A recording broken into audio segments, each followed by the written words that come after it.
Hello, world. Welcome to the Diversity in Filmmaking panel virtual series brought to you by the Vancouver Asian Film Festival. This is our first event of the year of 2020, and it's the first time VAF is doing something virtual, definitely for me as well. So we're very excited, and I'm here to welcome you. My name is Lynn Lee. I'm the festival director of VAF. And we're just really excited that even though we are physically distant, we can still be connected in this way. But first of all, I want to just acknowledge that the physical place where I'm broadcasting from is the unceded traditional territory of the Coast Salish people, including Musqueam, Tsleil-Waututh, and Squamish nations. And I'm really excited today because we have an exciting show that is part one of a four-part series. And traditionally in May, we are always very excited to celebrate Asian Heritage Month with a live event. Last year, we did a Dim Sum After Dark event where everybody gathered to eat dim sum at a big Chinese restaurant to watch a movie together. This year, we decided to bring an event that hopefully would help filmmakers to cope with the monumental change that everybody is going through and to really have in-depth conversations to help everybody cope with what's going on and inspire you and bring on speakers who can tell you about what they're doing and hopefully allow you to feel better and feel more connected as a community. And throughout this monumental change, the Asian community really has felt a lot of tension and pressure. And it's very sad to see a rising anti-Asian racism that is happening. And that's why VAF has felt it's very important to take action. And that's why we recently launched the Eliminate Hate campaign. And this is a multimedia campaign to document and transform racist attacks against Asian Canadians into positive public service announcements by all of you. Our call to action for our community is to stand up and speak out against this violence and to support all other organizations making actionable change. Eliminate Hate campaign really wants you to make and share videos to help the community to come together and to help victims know that they are not alone and to promote positive solutions to eliminate the negativity of racism. We also have a reporting form that people can report incidents of violence on our website. And the website is www.elimin, right there on the screen, eliminatehate.org. So please come on and join the movement. Also, usually in May, we would launch our call for action to our yearly amazing MAM campaign, which is the Mighty Asian Movie Making Marathon. This year, we're definitely going to have it, but we're still trying to figure out how we're going to do this to still make it fun and observing all the COVID social distancing rules. So stay tuned. We will keep you posted for sure. We would really want to thank all the people who has made today possible. So our Diversity in Filmmaking virtual panel series is currently being sponsored by the BC Ministry of Tourism, Arts and Culture Multiculturalism Branch and TELUS Story Hive. We're also really excited to be co-presenting with our community organizations, Exploration, Vancouver Asian Heritage Month Society, Women in Film and TV, Vancouver Short Film Festival, and Hapapalooza. And you can actually watch this recorded panel after it's finished on VAF's YouTube channel, on Facebook, and also on TELUS Optic TV Video on Demand education channel in the near future. We'd also really like to thank all the healthcare and essential frontline workers who's been battling all this to help make our lives easier and to save our lives, really. I also wanted to take the opportunity to thank the producing team.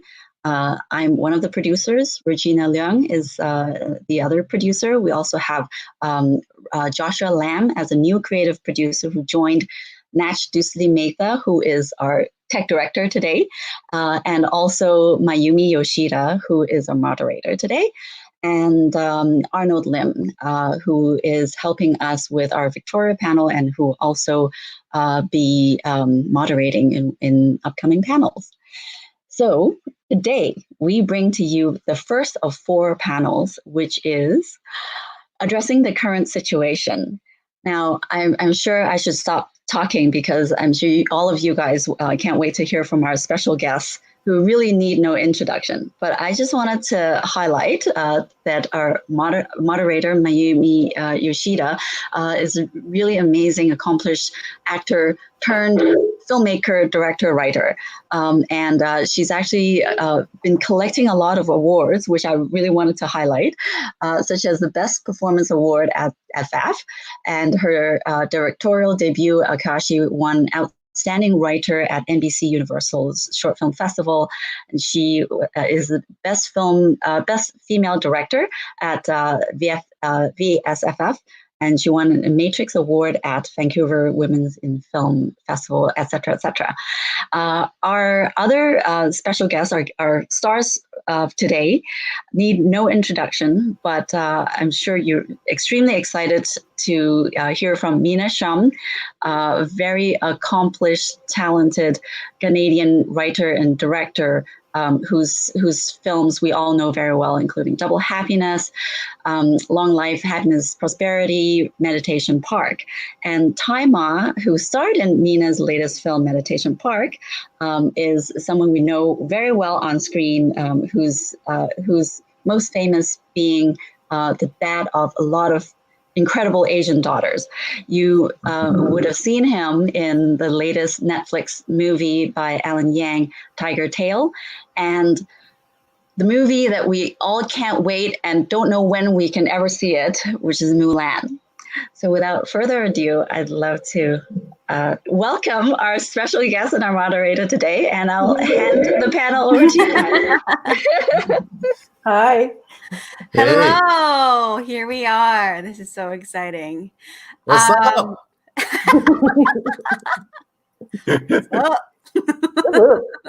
Huh? For everybody who's watching, we have live comments on Facebook and YouTube. Please, whatever you have in your mind, just pop your questions in there. We have a volunteer group looking over all those comments, and they will give us the question so I can bring it up right here. So keep it PG though. Well, it's live stream, so they can do whatever they want. Okay, fine. I thought this was supposed to be like tape for some education thing, right? Isn't it? Just checking. It's okay. All right, let it rip. Go ahead. Yeah, the brakes have come off already now. Yeah, Okay. yeah, All we're right. good. It's a weekend. We're all Yeah. All right. Okay. All right. So tell us where you are right now. Where are you physically? I'm in Pasadena. I'm in Vancouver. Yeah. Awesome. This And is you? great. I'm in Vancouver too. Okay, I'm in okay. Burnaby. I'm in Burnaby. Okay. Burnaby. Ah, Okay. yes. Close Okay. to the studio that we worked at, Ty. Yes. Yeah. Yes. I remember it fondly. Yes. Yes. Yes. So, where? Let's start with Mina. Where were you when all this started? Where did it start? Was it like mid-March? Where were you?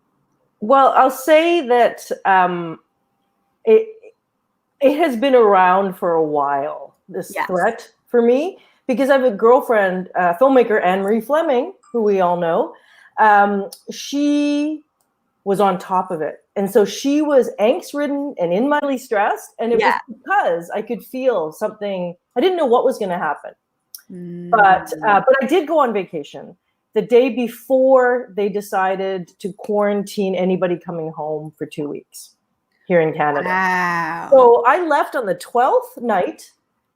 There's rumors that you might have to not quarantine when you self-isolate when you get home. People were pulling their bags off the flight. It was a 6 o'clock flight. It's spring break. I was taking my family to spring break. And as soon as we landed, we tried to ignore. Like, we're in a nice place, let's ignore.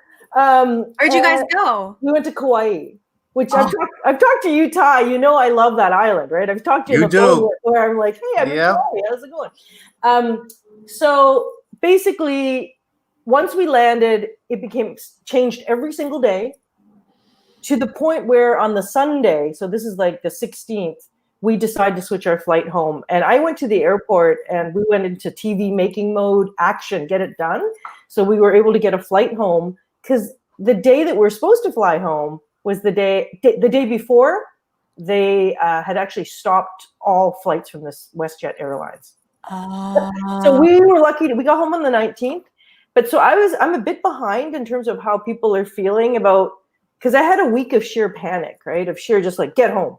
After we left, it was like, whoa. I'm glad we went in a weird way, just because then it's my girlfriend whose whole trip was canceled. She said that she felt a sense of loss of not completing something. We completed it. It was a very disrupted kind of, it wasn't a vacation. But I would have never left. You would have never left. Yeah. Yes. No, I know. It was crazy. You were in paradise. Why would you even leave? There. Oh, yeah. The other way. Yeah. Well, it was because they were quarantining. Kauai was shutting down. They were doing curfews. It got serious. They closed the borders, it just became, I know, I thought about not coming. You could have been native. You could have gone native. I thought about it. But we would have had to immediately go into self-isolation there. Butt naked, running around in the jungle. It would have been all right. Anyway. So much for the PG comment. Yeah, there you go. That's okay. We're gonna just go. All right. What about you, Ty? Let's see. I was shooting in Vancouver. When this thing hit. We were shooting Kung Fu, the reboot for CW. Oh right. And yeah, and we were yeah. We were busy. We were, we did a week of prep. We shot it for 1 week. We got in 1 week of shooting. And then we got the word from Warner Brothers that we have to stop production and go home. Mm-hmm. And that was Friday the 13th was our last day. Wow. Yeah, Friday the 13th, March 13th. Wow. Okay. And there were flights fully booked. We couldn't even, we were supposed to leave on Saturday. Right. So we finally I got a flight out on Sunday. And sure enough, once we got home, I think they closed the border on Monday. Yeah, that's right. Were they sort of like, we're going to stop production indefinitely right now? Or did they have like a date that like, we're going to? No. Yeah, it was definitely, they knew, that's going to be indefinite. And we will let you know if and when, we go back to work. So that was a little disconcerting. But, I've known about this, for a long time because it really mainly because of Yifei. Yifei, the woman who, the wonderful actress who's playing Mulan, she was born in Wuhan. So in that sense, I was pretty much on top of that because you were also promoting for the premiere around that time. Yeah, she was coming. She was exactly. We were doing the premiere of Mulan in LA. Good. We did get it. We did get a premiere, so that was kind of nice. So we got that done and got a chance to see the cast. After some break, after we finished, after we wrapped. So it was nice to see everybody before, everything went to hell, Yeah. So in that sense, I'm kind of, really, we know what's happening. We knew it was serious. And we were just curious on how, whether or not, we can keep it away from us. And obviously the answer is no. Right. You can't. So here we are. I did, Ty, see a bit of optimism when they re-announced Mulan's release date. I mean, it's arbitrary. I know it's July, right? But I was like, wow, well, they're thinking about it. You know what I mean? It is temporary. We are going to reopen at some point.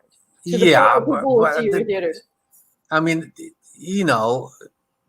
you're talking about a huge organization. You're talking about all the theme parks and the financial hit that they've taken. They have to think about something. I mean, they just opened up Shanghai.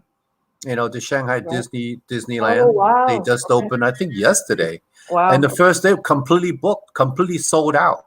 Right. Wow. First day, because obviously no one's been out. Right. Yeah. Wow. It's probably the cleanest place too. Disneyland is like. I'm telling you, which is great, because I think there are a lot of things happening in Asia right now that we really should be paying attention to, because China's got back to production. Yeah. South Korea. Right. And to some extent, Taiwan, because Taiwan doesn't really have that many productions, because they basically been working out of China all this time. Right. So they've been doing some commercials, and I have friends in all these places. So they kind of keep me abreast on what's going on. So at least, I think everybody's paying attention to it, because ultimately we need to go back to work. Yeah. Right. Somehow. Yeah. So we need to be aware of what's being tried, what is successful, what we can kind of follow, right? So then we have to reinvent the wheel. Yeah. So I think it's really important for all of us. We have friends on the other side of the world who have basically done a little better job than we have in terms of containing this monster. And we need to keep in touch with them. Yeah. Because there's some interesting development over there that I find that can be helpful to us. Right. When we go back to work. So. Yeah. Yeah. And kind of related to that. So Wash the Hate is kind of coined now because of you, Ty, and all the other Asian American artists. And VAF has also started Eliminate Hate campaign. And I think the media really plays a big role in representation and changing the perception of how we think of people. So what can we do more to further represent our community better? Look, I think what we do is we try to lend our voices, because we do have a platform, and giving the state of affairs in terms of social media, it's very effective. The one surprise, from this whole campaign is the support we've been getting, because sometimes when you're out there, you feel like you're a man on an island, right? Yeah. You and all of a sudden, you have all these boats coming from everywhere to your island to give you a hand. Yeah, which is great. Really encouraging. Yeah. Comments about we support you. We support all the frontline workers, who happens to have fairly well represented with Asians. That's going to save your, yeah, right, your life. Yeah, I want to say ass, but your life. So really, in that sense, you have that kind of you don't feel like so alone. You don't feel like that we have to fight this fight on our own, right? Which can never happen. Okay, we need all the help we can get, because it is really about promoting one race, the human race. Yeah. So that's what we're trying to drive that point across. Is that no matter what, division is not going to defeat this virus. That's right. Yeah. Only unity can defeat this virus. Yeah. The more we divide it, the stronger the virus gets. It's so simple. Yeah. You just think about that for a minute, and you will come. There will be a light. I just lights up. Yeah, I find it so strange that one of the things is that this virus has brought is in some ways great togetherness, and at the same time an expression of division. When even the governments are saying we need to work together, when our queen says we're in this together, the Queen of Canada got on did a COVID speech. Ty, you might not have seen it, but she didn't. Oh yeah, no, she talked in a humanitarian way, which is really like when your leaders are all speaking like that, and at the same time you have this hate. Compassion will win out. People are just really freaked out. They're just that, and some people express it really negatively. You can't I just can't believe it's happening. Like I'm in shock that but I guess that might have been my own, you know, I try to make the world, I try to react to a world I hope it is, and then it isn't, right? Yeah, I think also you're looking at responsibilities, right? I think there's too much attention, you know, paid to our responsibility, right? You know, to as statespeople. We're not. There are people that we should be listening to. Right. The scientists. Yes. You know, the people who have been studying this stuff and devote their entire life in researching and developing and understanding what we're going through. Those are the people that we need to listen to day in and day out. Okay. Yeah. Don't listen to us. Yeah. Or the random YouTube video. No, I'm serious, right? I mean, but our job, obviously, is to continue to produce, you know, work out there that would present us in this kind of multitude and multifaceted, you know, framework of who we are. That's our job. Okay. So watch us in that context. Because our job is to be able to present that, and hopefully it will move you in some way. You know, that you see that we are very different, but we are also very similar. Exactly. The things that we go through, the things we experience. You know, as long as we keep on doing what we're doing as artists, you know, who present ourselves in a three-dimensional way, that is our job. Okay. But when it comes to like all the specifics about how we treat this virus, where it's going, and where, I mean, pay attention to the other guys. Yeah, that's right. So really just keep that clear, you know, instead of like, you know, listening to us. Sometimes we speak some nonsense. You know, we don't make sense. We are merely lending voices from the writers, so, as actors. Yeah, absolutely. I mean, we are the transference of philosophy and intelligence and worthiness from someone else, like Mina and you, like you guys. You know, you guys give us the words. You know. Yeah, Mina. Like how were you in the middle of developing something while this was happening, or how is that going right now for you as an artist working at home? Well, the biggest change was I'm actually supposed to be on set right now. I was supposed to fly out the end of April to direct television in Toronto. Nice. And on two shows I've done before, and I love those people. So it was just like, oh, we're not doing that. I will confess to all of you that when this happened, when this went down, I went, who am I in this? Who am I? What? How can I serve? What the heck? Like I was completely, you start wondering what, me is what I do and what we do and how hard it is to make movies. What do we need right now? Right. This is like actually, because we were self-quarantined for 2 weeks at home. So we literally did something. I joke about walking the yard. It was like the prison yard. I just walked back and forth.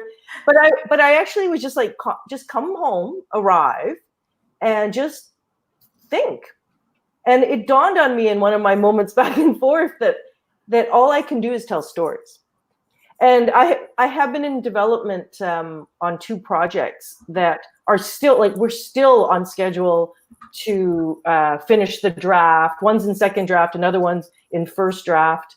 So I'm continuing to work on those. And then I got this opportunity to make about probably a week, right when I was wondering what the heck I'm doing and who is there a Mina when there is no you? You know, like, is there anything? What are we doing now? A producer in Toronto named Ingrid Veninger emailed me, and she was putting a collective of 10 filmmakers, women, to make 10 shorts in response to this time. So we all got on the phone, on a Zoom. She recorded it, and we sort of set the parameters of what we're going to do. And we're each submitting maximum 10 minutes, could be shorter, of our response from our perspectives. We shared a word each so that we would let people know what we were thinking about. And then we went off and made our films. And so I'm in the middle of that. I just got a rough cut yesterday. And that has to be finished by mid-June. And it has been a very challenging project because I really want to speak as a fiction filmmaker working without actors. What is it like when you cannot? So I've actually, the trick in the movie is I'm trying to make a narrative film where I'm reading the script. I've written the script, exterior park day. Our hero doesn't know what she feels when she looks out at a world she cannot touch, and then we're seeing images of the world. And so I'm narrating, but I actually shoot a scene like it's a scene in a regular dialogue show, but there's no one in it. And it's really interesting because I've had to rewrite the voiceover. In other words, I'm in that uncomfortable place of creating right now, which is really great because I'm like my friend said, who's working with me, he said at one point, I forgot I was in a pandemic for a second. Right. And it was like, yeah, that's great. That's great. If that's one gift we can give each other by creating this thing. But at the same time, I've never worked like this where you can't be in the room with an editor, where everything's quite remote. I am very grateful to be able to keep writing. I just keep going back to this one quote. Nick Cave, who's a musician, said, write what you need. Write what you need. And I think that, to me, I've always been able to write myself out of things. What do you mean by that? You should write yourself into things. I mean, too much of that. Well, no, particularly with you two, because you two are both actors, too. I'm not an actor. Yes, you are. I've seen you. Come on now. Don't be too modest. I've seen your work. I mean, I think I'm good enough for doing a voiceover in an experimental movie, but I'm not really an actor. No, I mean, write myself out of situations. That's very Asian of you, Happy Asian American Heritage Month. Hey, happy watch me totally be humble. Oh my God. I'm telling you, you should definitely put yourselves in these films. It's very interesting that you're sort of shifting the way you're creating the narrative because of the situation. And I think a lot of people who are creating are like, oh, hi. That's my son. Oh, hello. You're on the air. Hey, on the air. Great teacher. My namesake. Yeah, that's another Ty 2. Ty 1 is right there. Oh my God. Ty 2 is right there. That's amazing. This is the best part of online streaming. Yes, that's right. But yeah, I think that is that part of the COVID project? Because I think you mentioned a little. Okay, okay, that's so cool. Yeah. And I think it's actually next week we're doing a panel about like indie filmmaking in this time. So it'll be a really fun topic to touch on like how has narrative shift under this circumstance. I'm still writing. I'm still writing those scripts that we were in development with in a pre-COVID world. Yeah. So. People talk about whether or not narratives will shift, like not just how we're creating, but whether can you do a love story? Can you have a family like in Meditation Park sitting around a table so closely?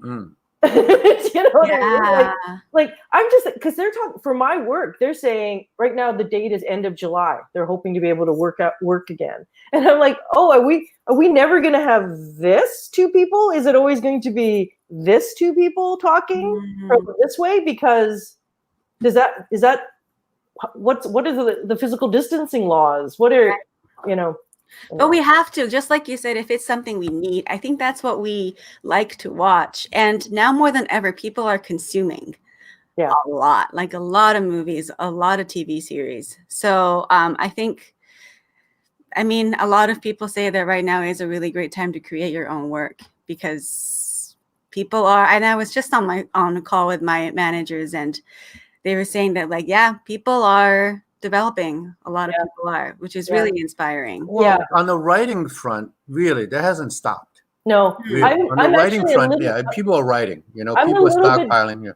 I'm a little busier than I was. Like I dare say, right? Because of people are calling, and but also it's so funny in that same journal entry that I said, ooh, I'm really stressed out. Something's going on in the world.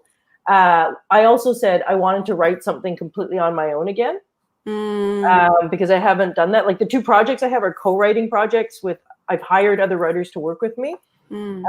So just this idea of taking the time, maybe this, like, to actually reframe it as like, this is a gift. This time right now, creatively, is a gift. So how can we use it? Is that something that, other than writing and maybe for Ty, like reading just scripts, I'm sure you're getting so many scripts sent to you, myself included.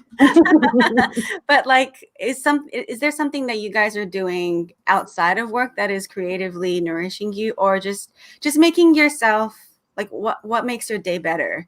Something that you're doing, baking, or I don't know. What are things that you have started because of this?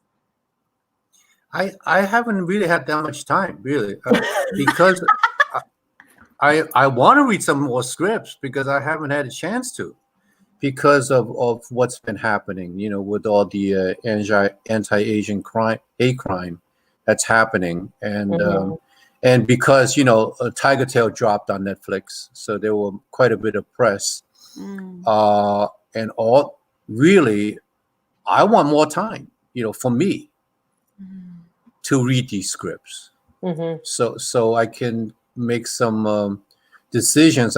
Because things are changing so quickly, we need to start thinking about that, and hopefully, we are not devoting so much time in terms of fighting another virus, which is hate.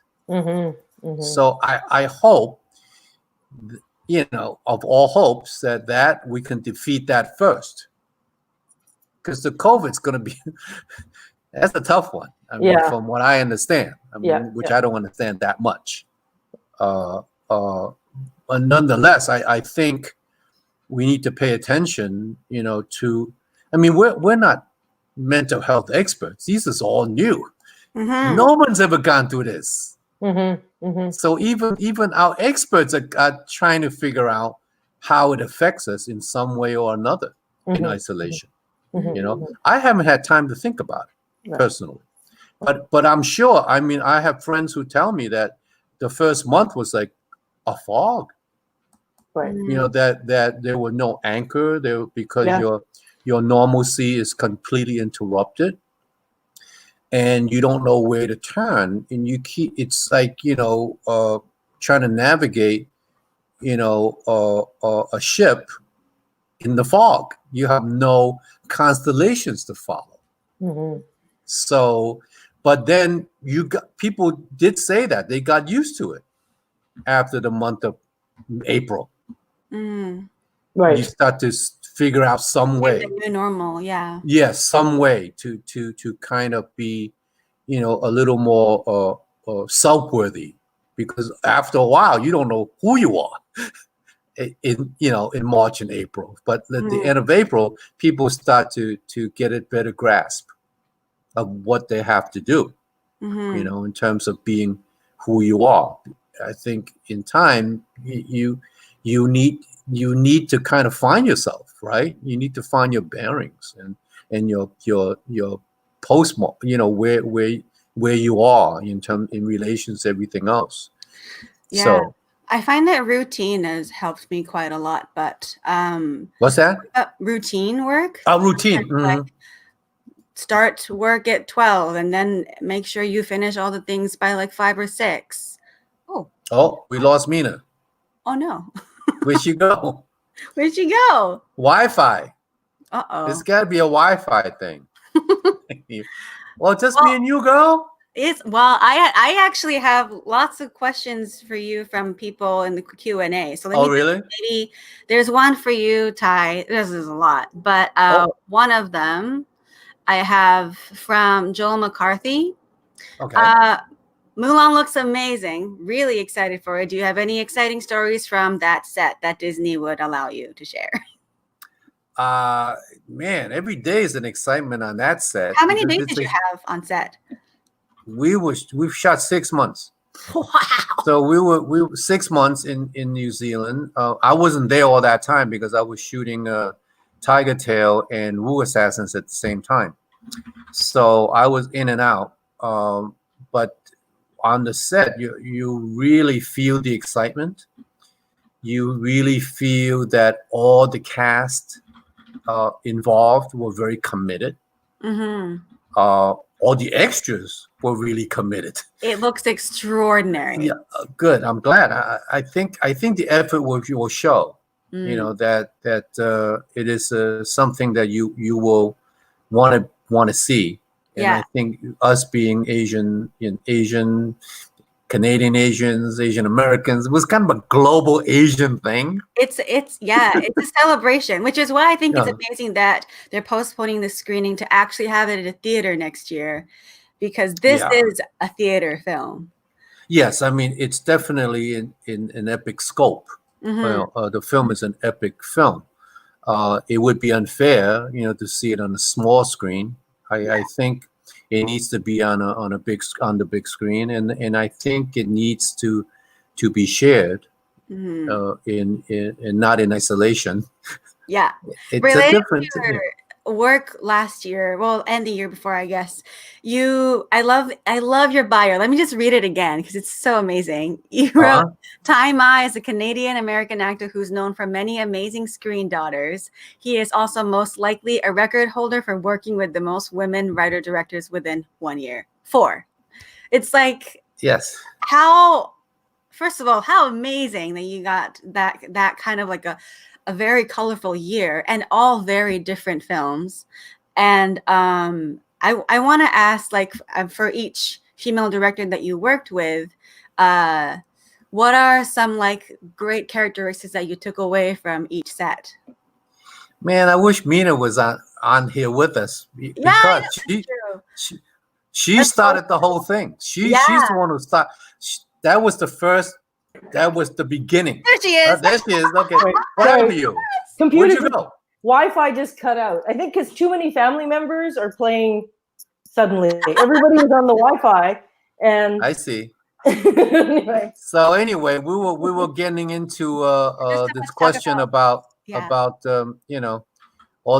my good fortune of working with 4 women writer directors in a row. Right. And I was saying, I wish Mina was here on the screen because she basically kicked it off. I did. I kicked it off. And you appeared. Yeah. Yes. So Mina really started the journey. It's not. We don't know why it happened that way, but I'm grateful that it did. Meditation Park was the first film. And what I got away with that is that the story is so unique.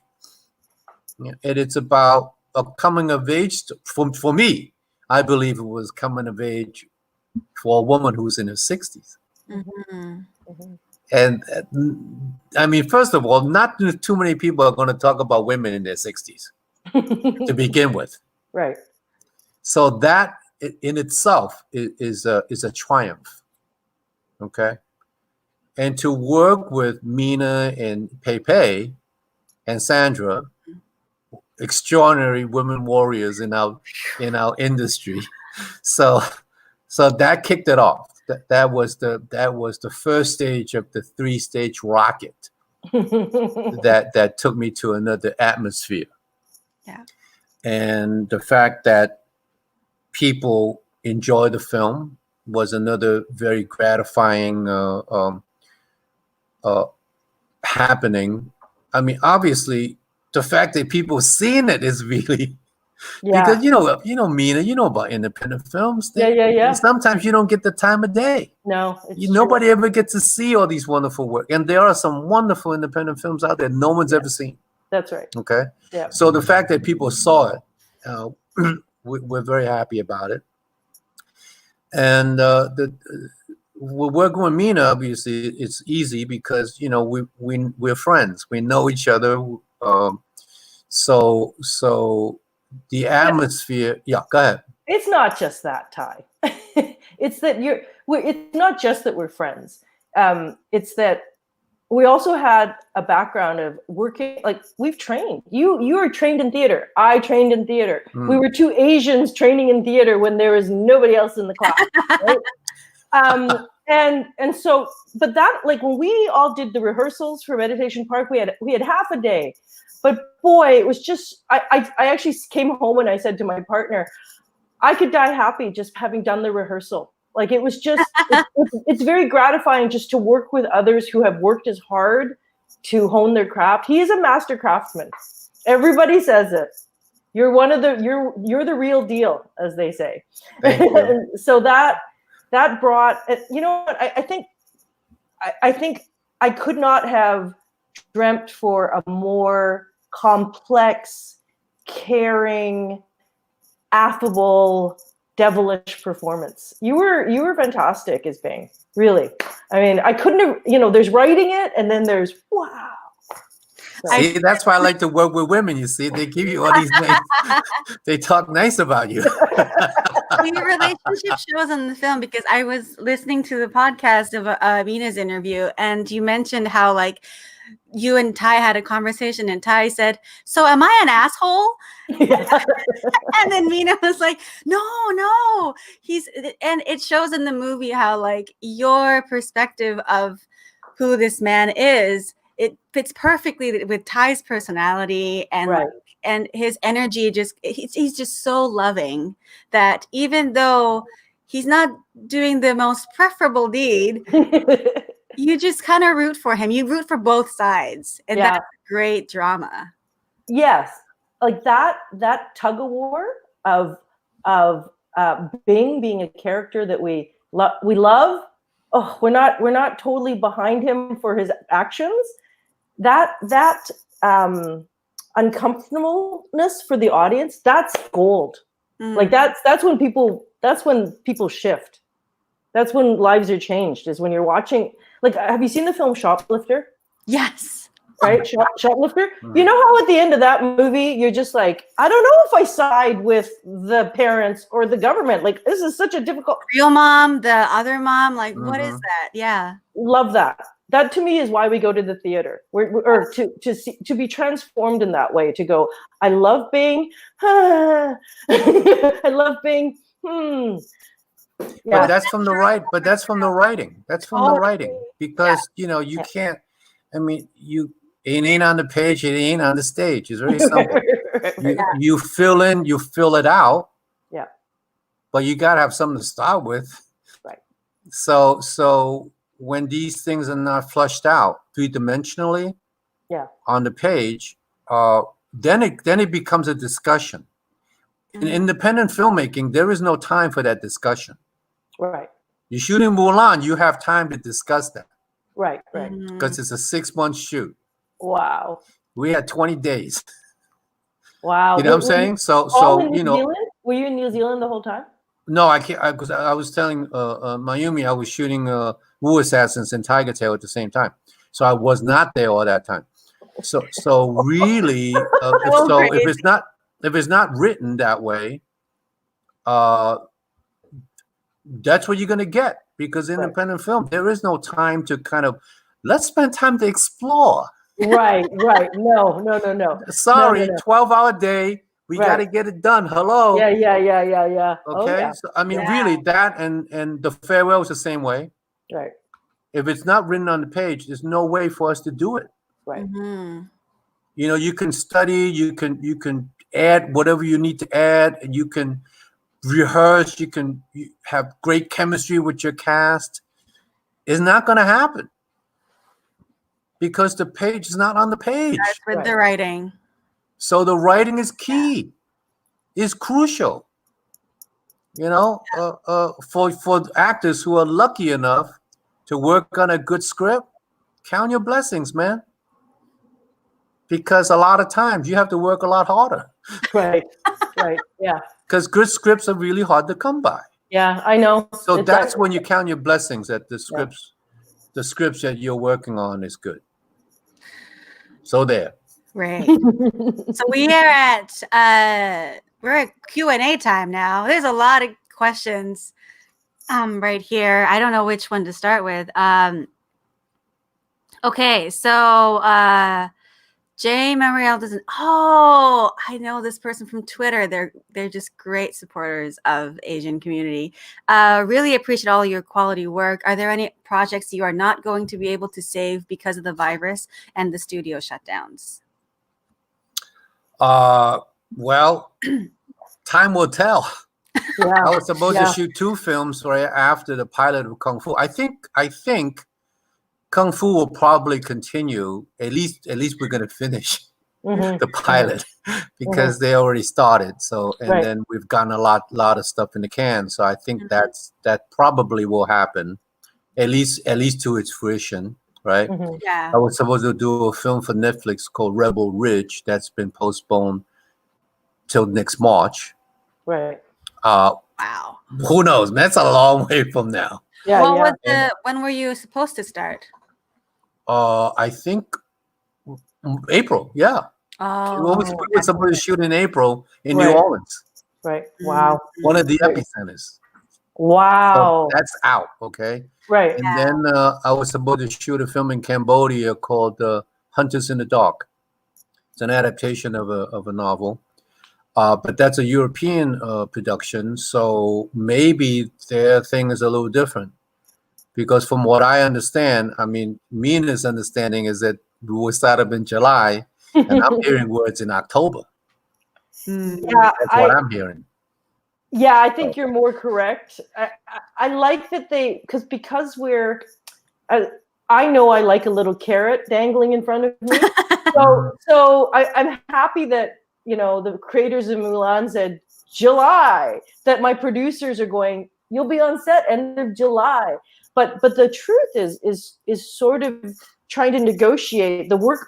Like my daily practice right now is trying to figure out how to negotiate maybe that who indefinitely don't know right now. You'll find out when you find out. So how do you keep yourself, how do you keep pursuing? And luckily, because I'm an independent filmmaker and I've spent 3 or 4 years developing scripts before I'm on set again, I can just write.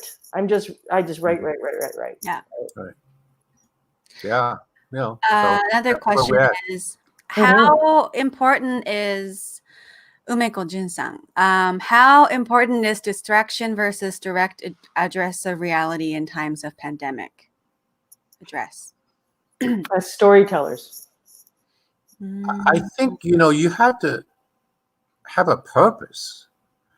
The reason why April was so easy for me, March and April, because I was like, every day I had a purpose. People were talking about how do we wash the hate? How do we promote Tiger Tail? And I think without purpose is very difficult because other friends have said, oh my God, I'm in a fog. I don't know what's going on. I don't, So there's no guideposts, no anchors, right? So, I mean, I'm like, again, we're experiencing this together. Yeah. So all of us are on uncharted waters. So I think from what I discovered really through this is to find purpose. Whatever that may be for you. And try that for a change. See what happens. That's it. I mean, it is not about distraction.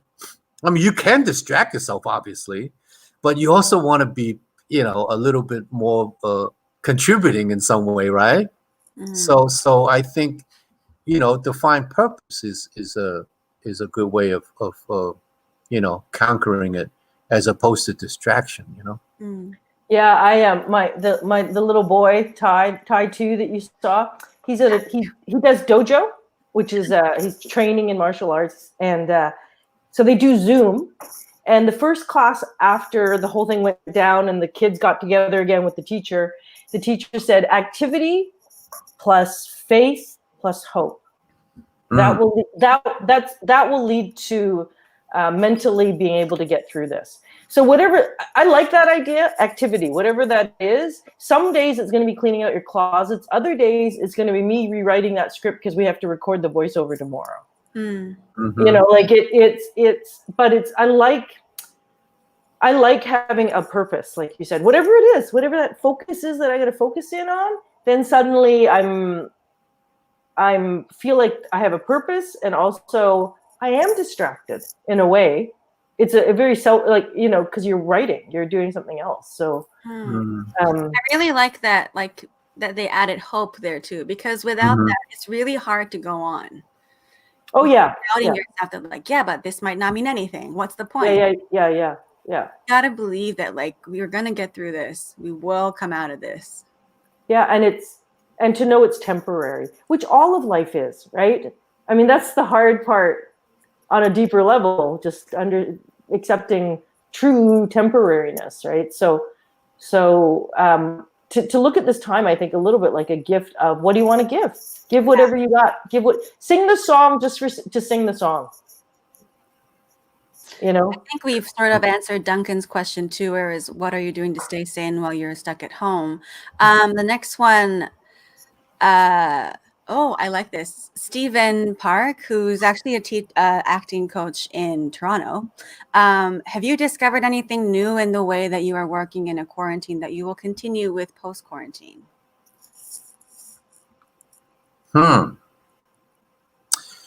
That's a good question. I've shifted my schedule. Yeah, go ahead. My schedule shifted a little bit because I don't want to go out on the weekends because everybody's out on the weekends and I'm trying to be socially responsible or, I'm physically distanced. I tend, because of Zoom, because of the internet, I work all the time now. I guess that's the difference. It's sort of like every day there's the exercise, there's the meditation, there's the Zoom class, whatever, where I'm inputting for myself something physical. I do something physical every day. I get my heart rate up somehow. I'll dance, like anything, just get my heart rate up. And then there's every day there's making meals. And then there's every day, I pretty well work every day. Just because, instead of what it used to be was, only working certain days and then trying to, I'm just I luxuriate in the schedule kind of going like this now, which I had a way more rigid schedule before. Yeah. I can't even answer that question because I'm not working. I am unemployed. Well, you are working like this as engaging. Yeah. As time. Well, but the thing is that I'm not working as a creator. Obviously, I am working as a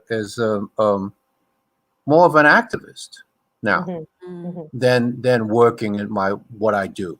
And I'm speaking out every day. Right. So that's not work to me. Mm. Okay, that's just my responsibility, right, as a citizen, and because of my work, it gives me a platform to do so. Right. Right. So that I'm grateful, but I have not worked. But are you? So when, but Ty, when you are in between shows, does it feel different now to be in between a show than just a normal regular? I've got 10 days off before I fly out again. It must. Your day-to-day must have shifted. Like, do you get up at the same time? I'm just curious. Oh, well, that's different. But right. But like I said, it hasn't affected my work because I haven't been working. Right. But yes, my sleep is just completely upside down. Yeah, me too. I mean, really, I because there's no need. Right. In any way other than, I try not to schedule anything before 11. That's just normal for me, right? But if I was working, that's a different matter because call times. And, exactly. By the time you have a 5-6 o'clock call, you got to get your butt up, 3 or 4 in the morning. Yeah. It's simple. Yeah. But when you're not working, man, I tell you, sleep is completely random. Right. Sometimes I stay up all till 3 or 4 or 5 in the morning and say, I think I need to get some sleep. Yeah, you retweeted my tweet at 1 a.m. yesterday. You see? There you go. See? I was awake. That's what I'm talking about. And then, next thing I know, I'm sleeping at 3 in the afternoon. Right. Right? So that's kind of interesting. But other than that, eating is kind of weird too. Right? I mean, you kind of eat kind of strange times. I'm trying something though. This is what I'm trying.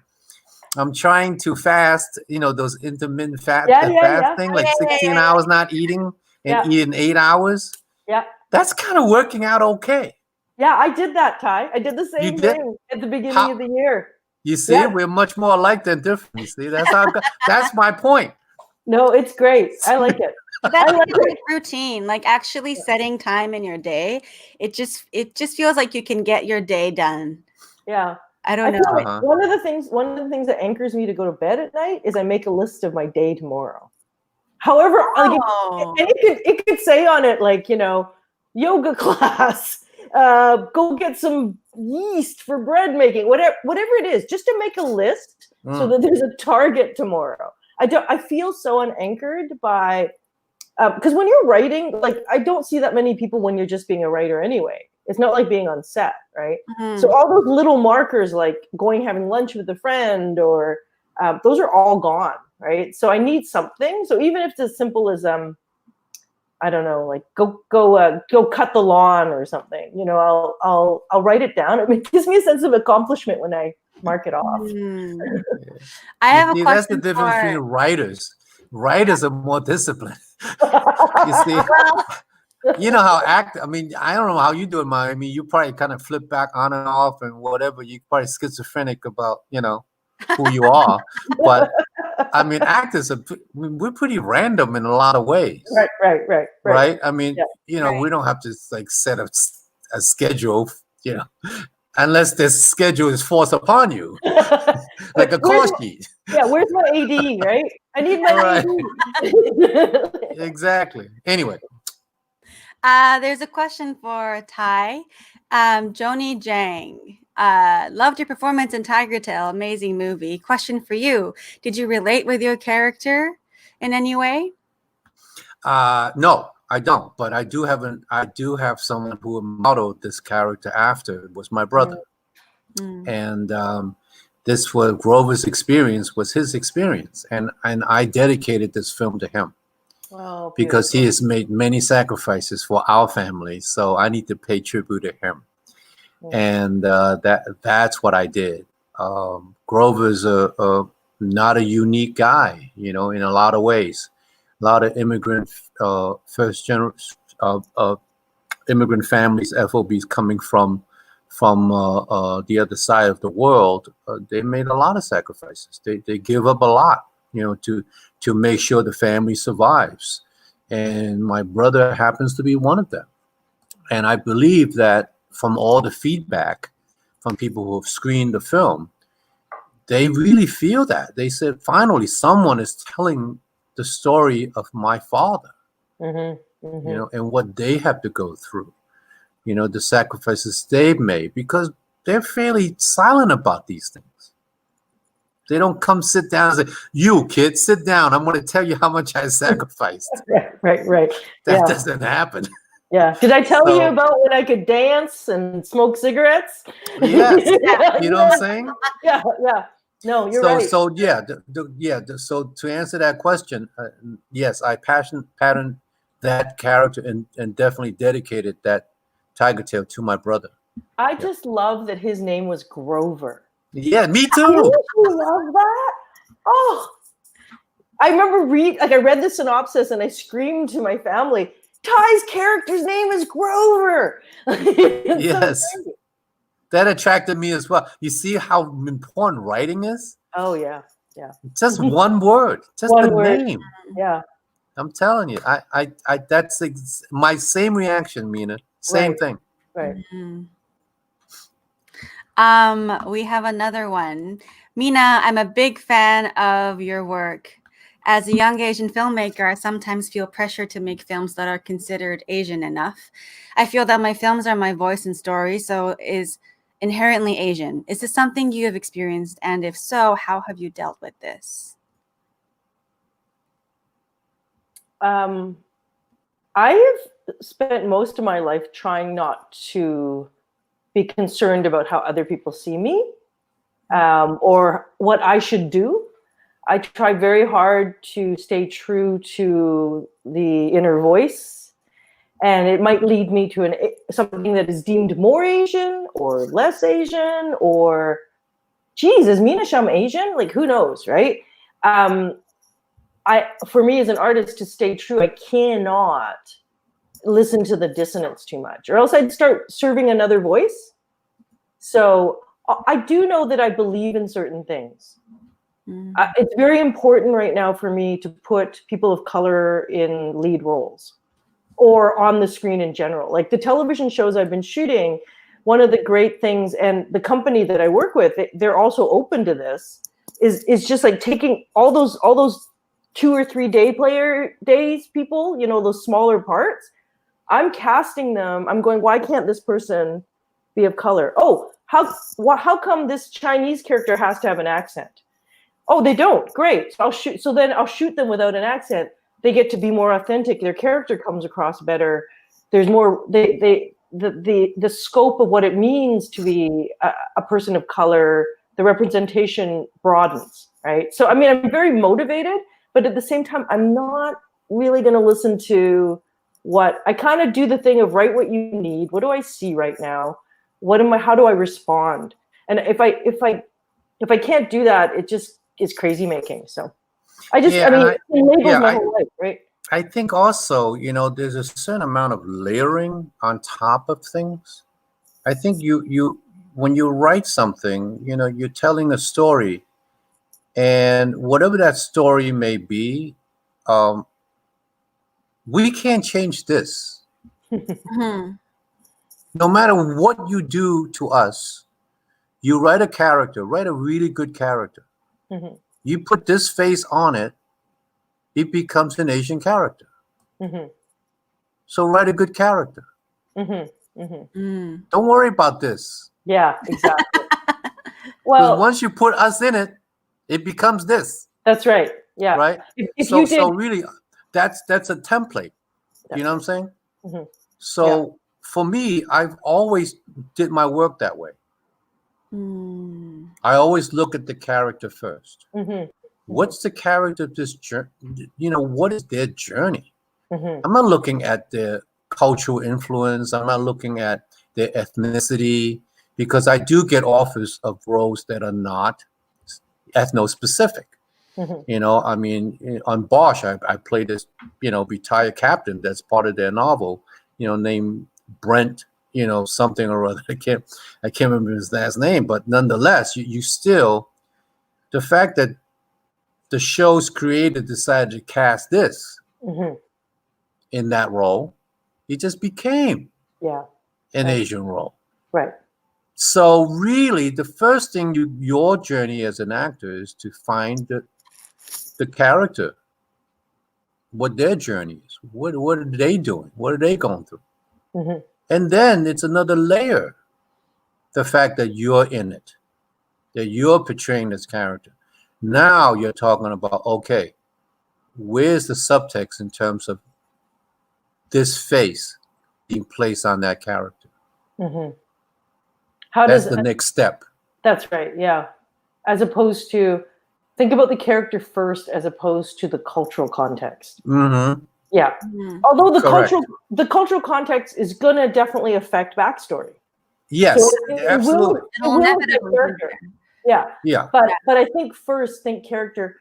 I always just think about what as a creator, in some ways I think about what I'm trying to bring up for the audience. What's the questions I want them to ask? And it's not about this at that point. It's something else. It's here. Right. Yeah, it's here. That's right. Yes, for sure. I think the more you keep that focus, you're going to be successful. Makes all the, like Mina, your films, and The Farewell and Tiger Tail and all these stories become so universal, because it is a story about the character's journey in their life, and that doesn't matter what this is, but we see it as that. So it's a great representation, but it's more than that, and that's why I think I also heard on the interview, Mina, that you were showing it in Stockholm or somewhere. So you were premiering it in Toronto and TIFF, and then these Southeast Asian audiences came up to you and they were like bawling. The first people to come running up at the TIFF screening were these 3 women just bawling. It was beautiful. That's just the best experience when you're the unexpected audience come up to you and you're like, it's your story too. That's amazing. Yeah, that's it. Awesome. So Ian's question, have you been able to rest and sort of reset your creative minds in this time of isolation? Any personal reflections or changes in creative perspectives? Since I haven't been working, a lot of stuff I dream about. So I'm dreaming a lot more about things that I'm not doing more than other times, because other times I'm dreaming about the things I just read. Right. What I'm working on. Right. But now I don't have that imprint. Right. So I'm thinking about different stuff. Who knows? I mean, I'm filing it away. Would you ever be hopefully interested in directing TV or anything like that? What's that? Would you ever be interested in directing TV? Maybe not TV, but definitely features. I like films more because I think it's because of time. Yeah, me too. You do have more time. Yeah, TV is a man. That's a tough nut. I'm telling you, television is rough. Yeah. Well, it's often, you know what it is? For me, when I direct television, it's often mathematical. Because you only have so much time. Yes. So much pages. And so it's a bit, and part of my job is to serve the day, to get it done, to serve the editor. Yeah. But on a feature film, you can negotiate, like we did on Meditation Park. That's one take and one shot so that I can go into the next scene and spend rehearsal time before we even shoot it. You know what I mean? Like in a feature, things are more malleable in terms of, and it's one vision. It's the person who's got to end up editing it who has to figure out where the director spends all the time figuring that out. So, yeah, I agree with you, Ty. It's a different. Yeah. I actually like directing television because of things like I get to affect the color palette of that cast because I'm casting all the day players. Yay, you know, or I'm able to help, you know, and also work the craft. But feature films in terms of storytelling, that's when you have time to tell stories. So. Yeah, and I think as a director, I think it's definitely, you know, to behoove you to direct a film first. Right. Because of the time. Right. You know, and I don't think you want to have that kind of constraint on you where you got to deliver a product within a number of days. Right. That's a lot of pressure, man. It's a lot of pressure. On everybody. Oh, yeah. As the actors, you've been on that schedule, you know, right? Oh, yeah. You know, you got 3 takes before people start freaking out. You know? Can you get the shot within this day? Yeah, exactly. Is it going to rain? I try not to let that, I try not to come into my head about that, you know? So you got to just stay focused. I mean, you can't worry about, you know, and then, I mean, you as an actor need to demand the time. Yeah, that's true. You can't just sit back and say, oh, well, you know, sorry, we're running out of time. But then, you know, we need to get, I mean, look, we're all in it together. Just like anything else. Yeah. You want to get the best product out there, right? So if you want the best product coming from me, I need another take. Yeah, that's true. I have spent time where I've just gone, stand down, everyone. We're not getting it. Stop. You see, that's a good director. You see, there you go. And we spend 17 takes, and then finally we get it, right? And you can feel it, but it's my responsibility to make sure we get it. So I would never let go a take, but there's just because of the time constraint, there's less room for just malleability. Feature films, there's that time where it's like, hey, I don't get this. Can we change this line? Let's talk about it. Let's stage the room because of, you know, like you have time to do There's also a different dynamic of like, there's the creator and you're a director for a series. But as a feature film, you are the captain kind of thing. So now 17 takes might be a little too much. Yeah, I felt really bad for the actor, but it was just like he knew we weren't getting it. The lead knew that he was in the scene knew it wasn't happening, and so we just had to work it, and we did it. Holy cow! Man, thank God I've never been in that situation. Yeah, that's tough, right? I have a really. I mean, but particularly 17 takes on one setup.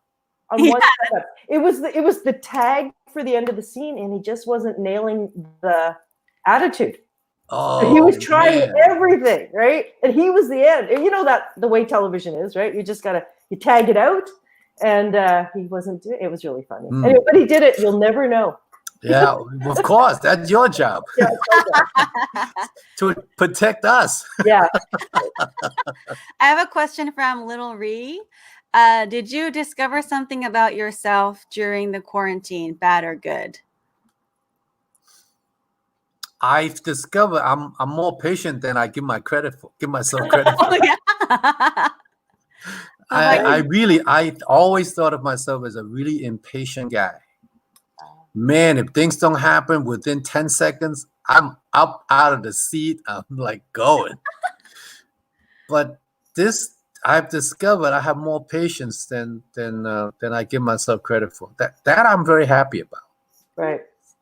Yeah, I learned that I learned how adaptable I am. Like the whole process has been for me just figuring out exactly what I need to feed my soul still to be able to keep hoping and outputting and making, and so it's been crystallized to like, okay, do you have to go to do I have to go to dance class in a dance class with people? No. But do I need to dance with all my people on Zoom twice a week? Yes.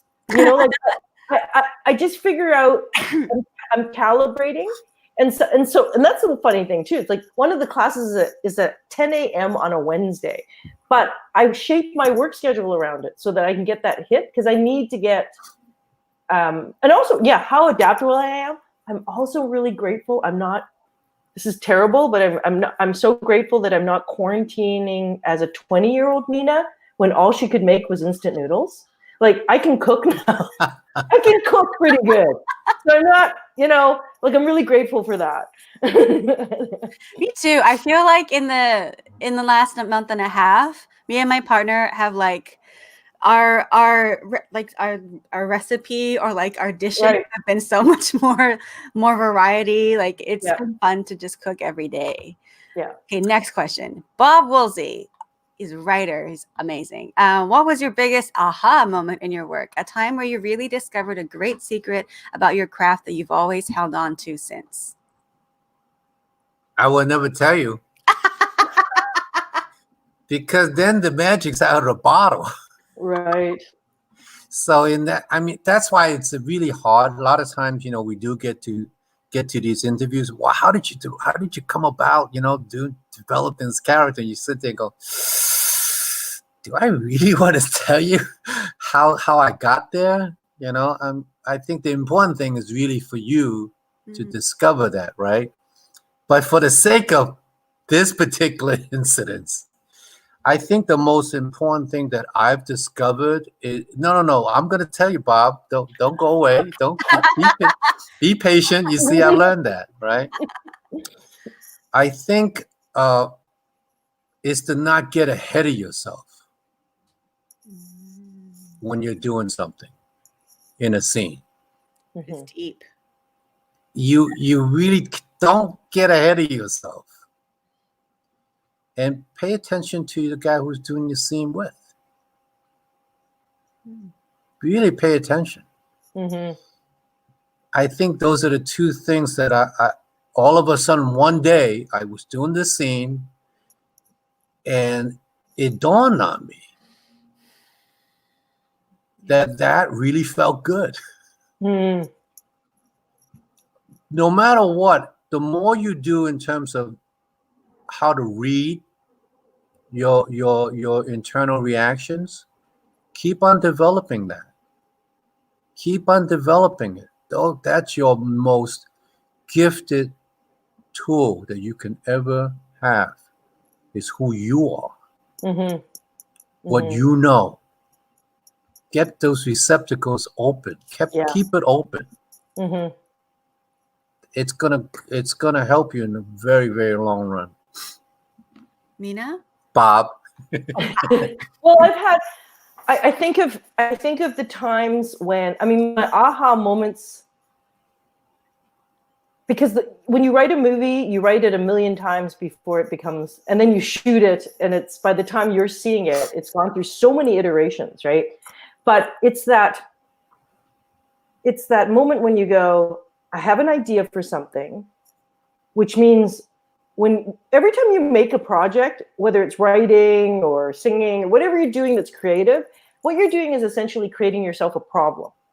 And then you got to work your way out of the problem. You've got to solve how you're going to express this idea with no actors on screen, right? How am I going to shoot a narrative movie, right? How do I actually get through that process? The first time people saw, I made a short film in film school. It was 8 minutes long, and I had this crazy idea, and it executed. It landed with the audience. It was, I could see people were laughing. And so that made me go, trust yourself, because that idea was kind of weird. Like anything that's bold is going to stick out, right? Anything. So it was this, like, you know, I'm actually echoing what Ty is saying about just like, this is it. So, and that having that voice, also taking criticism, hearing commonality, like being able to grow. Like, I'm not afraid of notes, because this is very centered. I know what I'm trying to do. I can use a useful note or determine whether I'm going to use a note or not. But it's mostly that kind of yes feeling, no feeling in your gut. If you got that, then you're gold, because that's the thing that makes you special as an artist. But it's also the thing that's going to give you the courage when everybody else is asking you to change it a different way. Or, you know, as a person who's short and doesn't look like a director in the usual sense, I've had many situations where it's like, I remember in Double Happiness, I had a producer say, being well-meaning, going, why have these monologues where people direct camera address in these rooms? And the concept for me in Double Happiness was, every character, we see them in the scenes with their family, but they also have a private confessional moment with the audience, so that we see more of a dynamic, a shade of themselves. But it's true. We could have taken all those monologues out of the movie, and the story still would have been correct. But I needed the Asian family to represent themselves purely to an audience in one scene where they're not being judged, where they're talking to the audience and going, this is me. Oh, by the way, this is the secret me. To me, that was really, really important. I fought that for creative reasons. And that was because I heard inside myself going, I've tried to cut it out, you guys. The film's not as good. You know, so it is about honing that. It's a continual practice, this honing of because we're always changing. I think that's one of the things that, like, in general, like, how think of this time, think of your life as, think of creation, think of this challenge. It's all practice for you know, for what we do. It's just, it's ever changing. It's ever changing. It's always evolving. It's one of the reasons, like, we feel destabilized, because the world feels destabilized. But it's like, you know, really, truthfully, the soul is never stable, I don't think. Like, the soul is always uncomfortable, and then feeling a different way, and then changing and ebbing and flowing. So to be able to tap into that, it's really, really hard. It's okay. I love that people are calling me, my friends, and going, I'm having a rough time. It's the first time I've heard some people say vulnerable things to me. And that's beautiful too, because I think vulnerability makes you strong. Being able to open yourself, it makes, like, to be able to be vulnerable means I can hear my what I'm feeling more. Yeah. And actually really listening to, because when you're vulnerable, your body's reacting, and you feel that, and you don't pay attention to it when you're trying to disregard it. That's right. I think it made sense, even in an actor's point of view, that, like, nothing really always works. It's always changing. You think one thing works, and then the next take it doesn't. That's just how it is. Right. It's really cool that it is. It's ever changing. And when you realize that, it's like, I'm holding on to things, and that usually goes into a bad cycle. Well, I think about improv too, like being trained in theater, this idea of the nothing moment. Mm-hmm. Trusting that this is a dance that we're all doing right now. Yeah. I mean, I'm a director, so that's really hard to do, but I'm trying. I'm in control, right? Anyway, go ahead. This is a question from Duncan again. Actually, I'll do Andy's question first. Ty, do you have different expectations when going on to lower budget features as opposed to high budget TV shows / features? My expectations always been the same. You shoot for excellence. That's all we do. But you do know that independent films are a bit restricting because of the budget. You know that you need to really focus a lot more. Don't expect too much, because don't expect too much meaning what you're comfortable in. You know, I need a dressing room, I need this, I need that. Forget that. Throw that out the window. I mean, there's the bathroom. Yeah. So really, for independent, low budget films, you really have to forego all the comforts. Better for you. If it happens, that's great. You know, I think, you know, most independent filmmakers are aware, you know, that these are not ideal situations. They try to do their best to make you comfortable. You know, nobody's out there to give you a hard time. So you really have to keep that in mind, that don't get all uppity about it, you know, and say, oh man, why can't this happen? You know, because it can't. It's just that simple. It's not that they didn't try. You really have to know that we're all in this together. So you see, it's just like what we're facing now. We're all in this together, no matter which way you cut it. Yep. Okay. No one's an exception. Yeah, so if you keep that in mind, then you're going to be a little better, you know, because it will focus you. You're not going to be distracted. Anytime when the work falters is when you're distracted in some way, you know, that you're not really paying attention to the things that you're doing. You need to pay attention to the things you're doing. And you know, the bigger budget stuff that we do definitely give you that luxury, you know, of maybe a little more exploration. You know, it's just about money and time. And that's it. There is no change in how you approach the work that you do. So it's really about you adjusting to your expectations, you know, on things you do. And that's why you work all the time. Really. That's like, it's just it sounds, it is a very generous, what you're saying right now is like, it feels like it's like a common thing, but it's not to a lot of people. So I really appreciate your generosity in like, you're just always just like that. Thank you. All right. Last question. It's the final one. Are we ready? Oh, okay. Wow. Yeah. All right. For all three of you. Who is someone whom you would like to work with but haven't yet so far in your careers? That's a long list. It is a long list. Yes, and the list keeps on growing. Yeah. Because there are so many wonderful actors that are finally getting the opportunity to show themselves. And Mayumi, you too.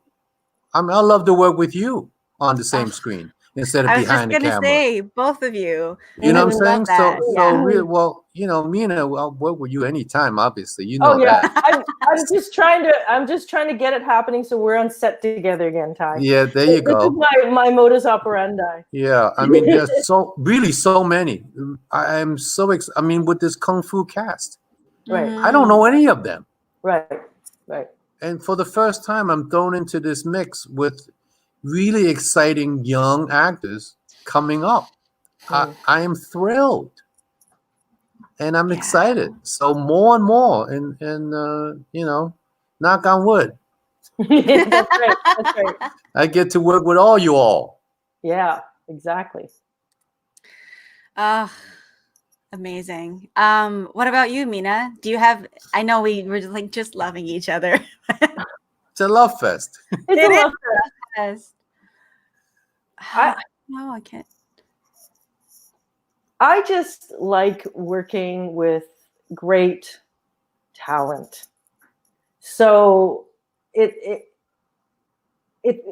makes me feel really good now when I go on a TV show as a director for hire, and the day players are amazing. Mm-hmm. You know, that I'm able to actually work a little bit of craft with day player number 6, because he's actually been working at it long enough. There's enough of an industry in Canada now that people actually are practicing, and then they'll go do their theater piece, and they'll do their fringe show, and then come. So for me, it's always about passion, surrounding myself with passionate people in front of and behind the camera. So I also don't tend to. I tend to like. I'm so like script specific. I'm not, other than trying to work with Ty again, you know, let's find a character. I tend to not think about like, oh, do I want to work with Meryl Streep? Of course. Do I have a project for her right now? No. You know what I mean? Like, so I don't think about things that, I do believe in this idea of kind of want what you have, right? So if right now we're all isolated, we can't have actors, how can I tell a story? Oh, I can have 3 actors. How can I tell a story? I can have 3 actors that are 6 feet apart and they never touch because of, okay, well, what kind of story can I tell there? So I tend not to think about, even the question of who would you like to work with that you haven't worked with? I don't know. Everybody.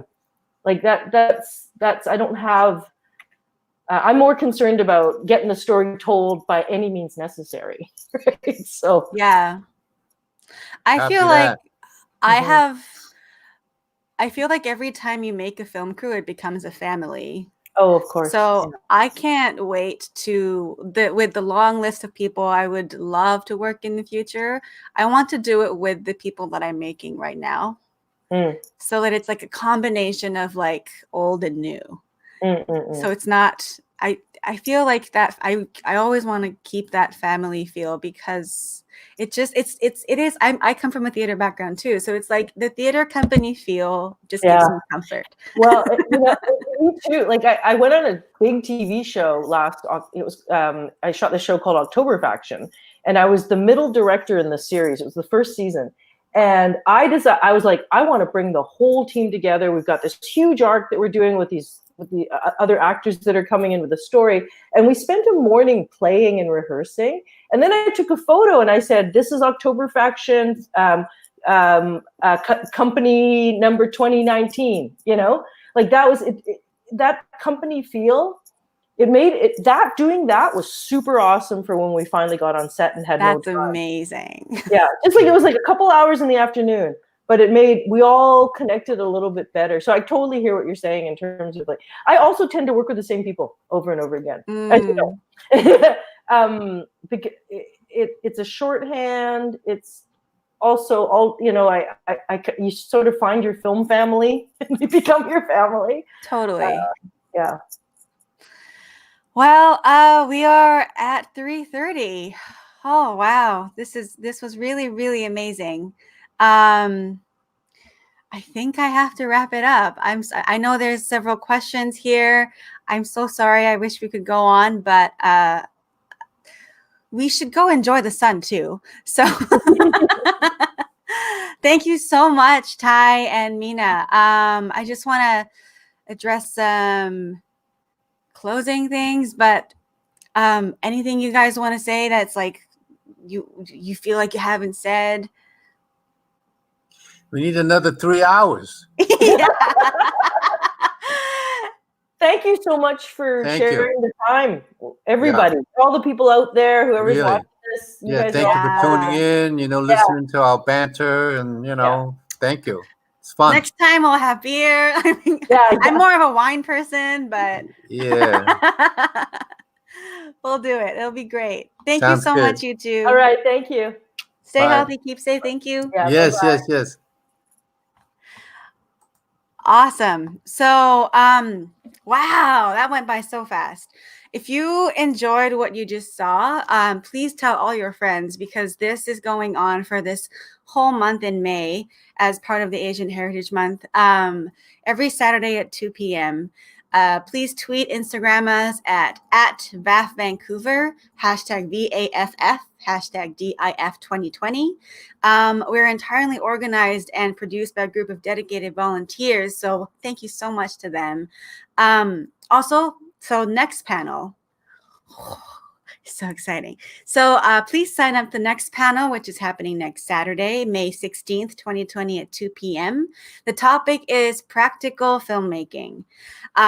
With the current landscape evolving quickly, artists still find ways to push forward with their projects. So let's hear from these filmmakers, what they're working on now and what challenges are ahead of them in this era of filmmaking. Moderated by Arnold Lim, our amazing Victoria filmmaker, and special guests Gorman Lee, Jennifer Liao, and Albert Shin. Oh, I'm so excited. This is next week, so tune in with us again at 2 p.m. This is the StreamYard.com at the VAF. We're going to link it all together on our social media, so please find us there. Lastly, I want to thank our MAM and DIF producers, Lynn, Regina, Nat, who's sitting right next to me, Arnold, Joshua, and all the VAF volunteers for making this happen. And of course, we would also like to thank all the healthcare professionals, first responders, and essential workers who are keeping us safe and helping this life keep. Oh, there's a big fly out there. Okay, now I'm inside. I'm okay. Thank you for tuning in. And I hope I get to see you again. But for now, please come back again next Saturday. And I hope we get to connect soon. Thank you.